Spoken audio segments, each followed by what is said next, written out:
I'm Professor Marilise Smurthwaite at St. Augustine College in South Africa, and I'm going to talk to you today about patience and its implications for ethical leadership in organizations. Our economically globalized world shows little evidence of or inclination towards patience.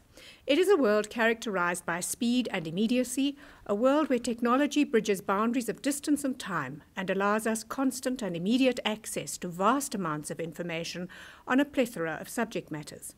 It is a world of change and flux and economic crisis, a world which demands action, efficiency, and often, in the economic and political sectors, evidence of immediate benefits. We no longer wish to wait for change or profits or delivery or service. In such a context, business leaders have at times ignored the long-term view and shunned ethical practice in favor of short-term gains. In our times, the latter have frequently been ill-gotten, leading to the demise of and collapse of many corporations and banking institutions thought to be too big to fail. Society's trust in business has been systematically undermined since the late 1990s. Citizens have now become impatient with both economic and political actors. This is evidenced in business, particularly in respect of the banking sector, and with such macroeconomic organizations as the G20. One has only to look at the civil unrest sparked by anger at the current financial crisis and its implications for citizens to understand that citizens have lost patience with and faith in their leaders. So, for example, October 2011 saw protests in Germany and London against the world's financial system and economic injustice, and against banks and corporate greed. As one source commented, angry about what they say are the injustices of the financial system, they march to the capital from Alexanderplatz Square to the Brandenburg Gate. Likewise, there were protests in Italy, Greece, and Spain, and in New York and other American cities, there were protests against corporate greed and cutbacks. It seems difficult, therefore, to even consider patience in such a context. Yet the wisdom of the ages suggests that patience, while difficult, is both necessary and beneficial for human society. Or, as Waddell notes, patience may not be a popular virtue, and it certainly is not one easily acquired, but there is no way that human beings can live together in peace without becoming skilled in patience. Perhaps then, in our fraught world, we should reconsider this so-called unpopular and seemingly neglected virtue and what its practice might mean for ethical leadership in business organizations. Encouragement for a virtue ethics approach in business is given by Solomon, who reminds us that in his view, properly understood, ethics does not and should not consist of a set of prohibitive principles or rules.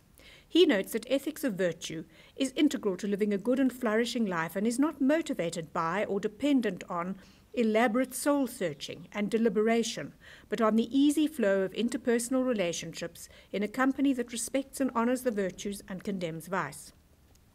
Virtues, he says, are not about complicated analysis and thought, but are integral to a person's character.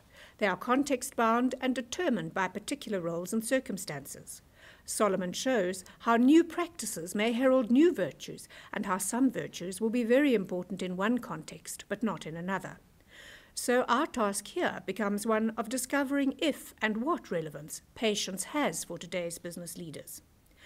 How then are we to understand this so-called virtue in our context and specifically for purposes of leadership? Regrettably, we are not helped much in our task by a web search on patience and leadership or by the leadership literature itself. A web search yields little substantial content amidst a plethora of such titles as Patience is a Leadership Virtue, or Leading with Patience, the Will to Wait While You Lead, or The Tougher Side of Leadership, Patience with People, or Is Patience a Leadership Competency? Turn to the leadership literature and we find it makes rare mention of patience. In my paper entitled Anger and Its Implications for Ethical Leadership in Organizations, presented at the virtual conference on moral leadership in 2010, I observed that very little is ever said about anger and leadership. In fact, I observed the leadership literature excels in directing our attention to the ideals for leadership, whether these be in terms of character or conduct.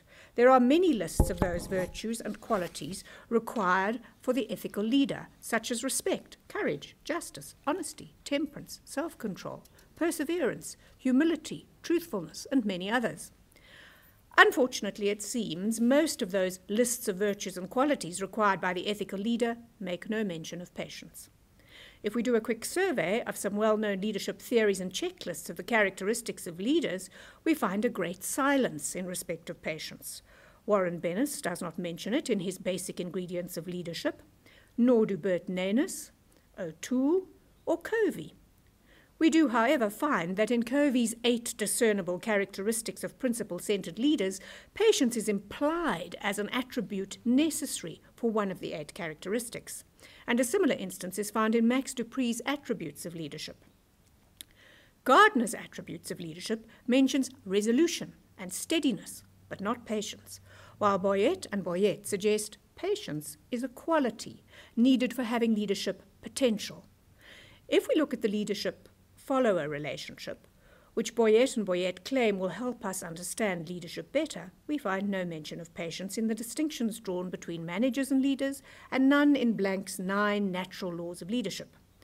Only in reference to servant leadership do we learn that the leader should be patient, but also firm, so as to empower his followers. In addition, patience, according to servant leadership, doesn't mean accepting efforts which are not good enough. This brief survey shows us the paucity of references to patience, and we may well ask what this silence means.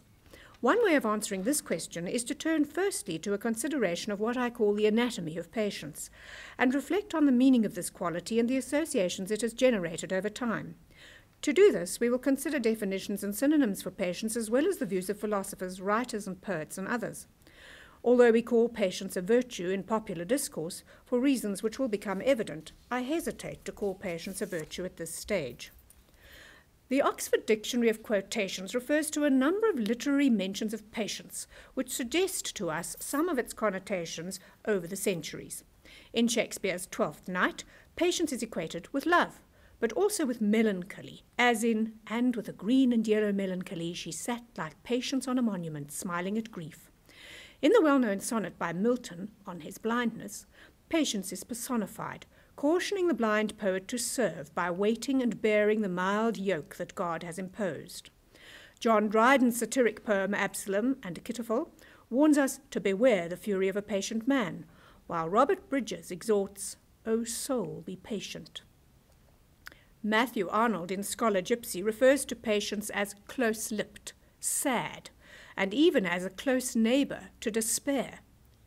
Thus the literary connotations seem evocative of sadness, waiting, bearing suffering without complaint, and even of despair.